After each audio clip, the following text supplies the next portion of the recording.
পরবর্তীতে ইনার উপাধি যদিও পণ্ডিত গৌরী দাসের উপাধি হিসেবে এর উপাধিত হয়, কিন্তু আদি এরা হলো সূর্যদাস সরখেল, সরখেল টাইটেল ছিল। তো এইটা হলো নিত্যানন্দ প্রভুর বিবাহস্থলী। এটা সরখেলের সিপাট না, সিপাটটা আলাদা, আমাদের গাড়ি ঘোড়া সেইখানে যাবে না, একটা নদী ডিঙ্গাতে হবে, বাঁশের পুল পার হতে হবে, তারপর সেখানে যেতে পারবে। অতএব আমাদের গাড়ি যাবে না জন্যই আমরা সেখানে যেতে পারবো না। এটা হলো সূর্যদাস সরখেলের সিপাট। এইখানে নিত্যানন্দ প্রভু বিয়ে হয়েছিল।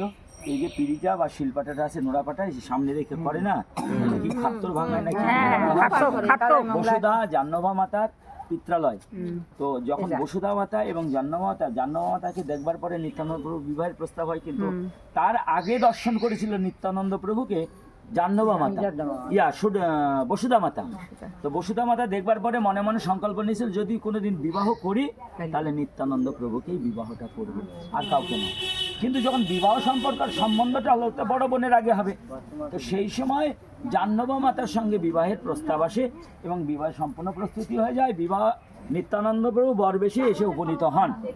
যখন দেখলেন যে নিত্যানন্দ প্রভুকে বরণ করে নিয়ে আসছে এবং জাহ্নবী মাতাকে সাজানো হচ্ছে, তখন সেই মুহূর্তে সেও শাড়ি টাড়ি পরেই ছিল, কিন্তু দুঃখ একটা, জানেন যে এখানে বিবাহ নিজে মুখে বলতে পারলেন না, তখন নিজেই এই কুয়ার মধ্যে ঝাঁপ দিলেন নিজের প্রাণত্যাগকে। বসুধা মাতা, যদি নিত্যানন্দকে প্রতি উপরে না পাই তাহলে এই জীবন রেখে আমার কি লাভ। এই জন্য তিনি এই কুয়ার মধ্যে ঝাঁপ দেন। সঙ্গে সঙ্গে কোথায় হইচই উঠে গেল, সঙ্গে সঙ্গে তাকে দেখে দড়ি দিয়ে তাকে অনেক কোমরে বেঁধে লোক নামলেন, তারপরে তাকে তুলে নিয়ে আসলেন। আসবার পরে বসুধা মাতা জিজ্ঞেস করলেন, বোন তোমার কী দুঃখ এমন যে তুমি এখানে ঝাঁপটা দিচ্ছ? বললেন, জীবনে সংকল্প করেছিলেন বিবাহ, নিত্যানন্দ প্রভুর সঙ্গে বিবাহ না হলে বিবাহ কোনোদিন করবো না। এই যখন কথাটা শুনলেন, বসুধা মাতা নিজের অলঙ্কার আদি সব বোনকে দিয়ে সাজিয়ে বললেন, বসে দাও বসুধাকে বসিয়ে দাও।